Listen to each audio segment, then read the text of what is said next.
Greeley, Colorado. This one takes the cake. It starts with a missing musician. Scott Sessions, a beloved 53-year-old trumpeter, just didn't show up for a gig, completely unlike him. People started asking questions. Where was Scott? What had happened to him? And what they eventually discovered was something straight out of a nightmare. Scott wasn't just missing. He was dead, burned alive in the middle of nowhere. Even seasoned investigators were shaken. The crime scene was grim, remote, and unlike anything they had encountered in the region. At the Monument Gulch exit, and I have a dead body. Okay, we'll get help on the way. Are you able to provide any details? Well, there was a tree on fire, and I went up to put it out, and he's laying next to it. Okay, and do you believe he's found any help? Yeah, he's definitely passed away. It became clear that this wasn't just an accident. It was intentional and terrifyingly personal. Scott Sessions wasn't just any musician. He was the heart of Greeley's music scene, known for his humour, talent and dedication. Born in March 1966 in Ogden, Utah, he moved to Greeley young, went to high school there, and eventually earned a music degree from Brigham Young University. He played in multiple bands, including the Movers and Shakers and the Elvis Experience Band, and his trumpet wasn't just an instrument, it was his life. He also ran a painting business to pay the bills.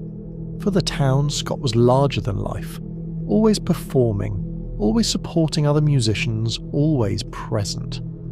His presence at local gigs was a constant reassurance for other artists, and his absence quickly became alarming. His passion wasn't just for music, it was for people, community, and the energy of live performance, which made his sudden disappearance even more shocking.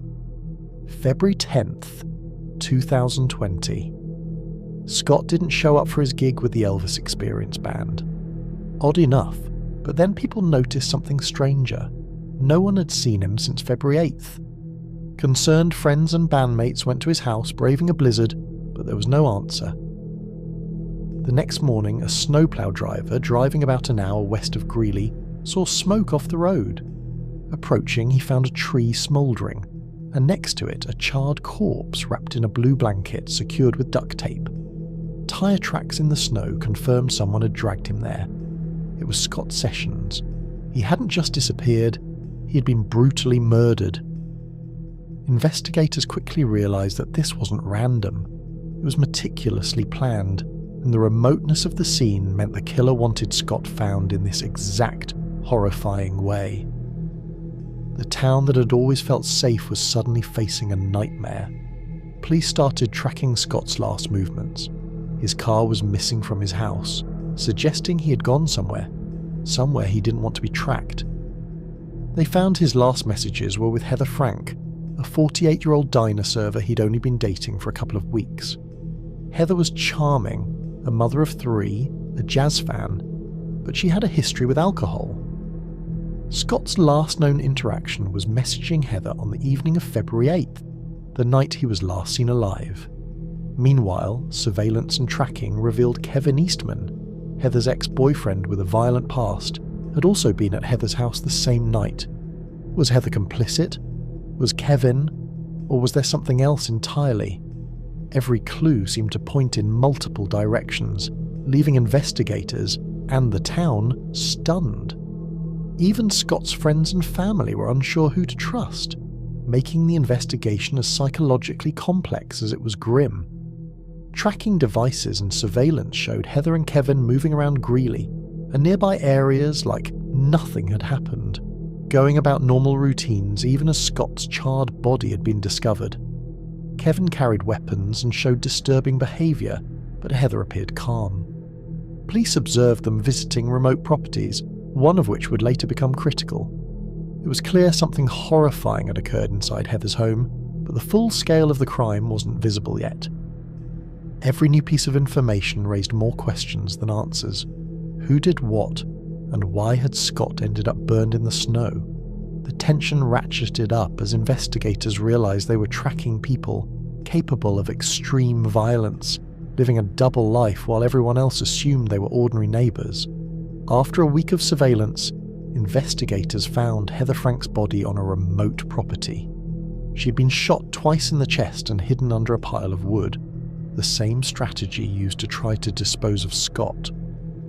Kevin Eastman, it appeared, had been controlling and terrorizing her the entire time. Heather hadn't gone to the police because she feared what Kevin might do, not just to her, but to her 3 sons. This revelation shocked even seasoned detectives. The sheer level of planning, cruelty, and control Kevin exercised was terrifying and rare in their experience. Kevin Eastman was arrested with weapons and bloody evidence on him. He told a convoluted story claiming Heather had a hand in Scott's death. So when was the last time you actually saw Heather? It was yesterday. We went to, yeah. So she lives at, 2162 35th Avenue Court? Okay, I'm gonna write that down so I don't forget it, 35th. Okay, and is she there now? Do you know what time it is? It is almost 11 o'clock in the morning on Sunday. No, she's at work. Okay. Yeah, I asked her to marry me. Yeah. Yeah, but I asked her to marry me. And she said, there's no way she can marry me. Okay. And so I just... How did that make you feel?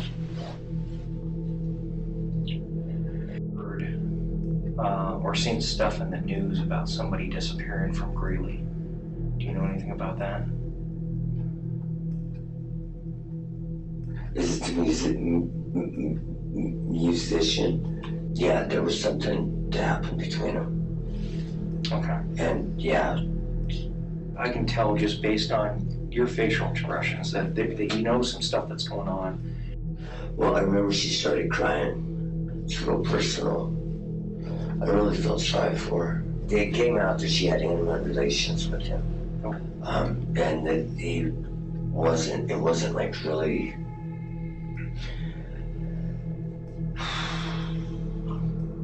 Oh, man.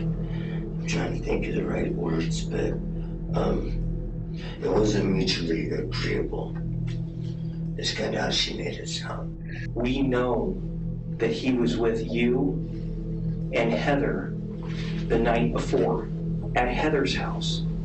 And then we found him on Monday in Pingree Park. Why don't you just say his name? You can say his name.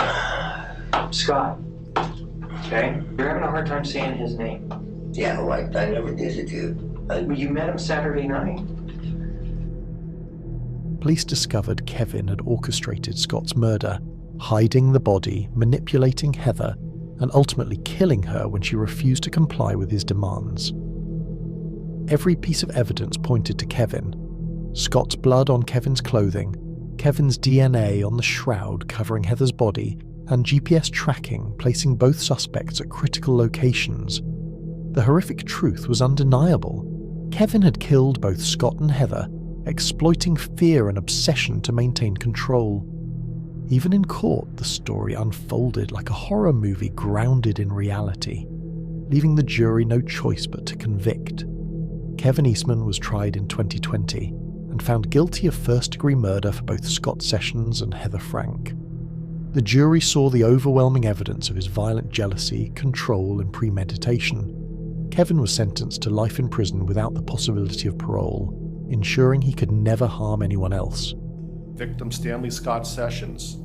The verdict reads, we the jury find the defendant Kevin Dean Eastman guilty of murder in the first degree after deliberation.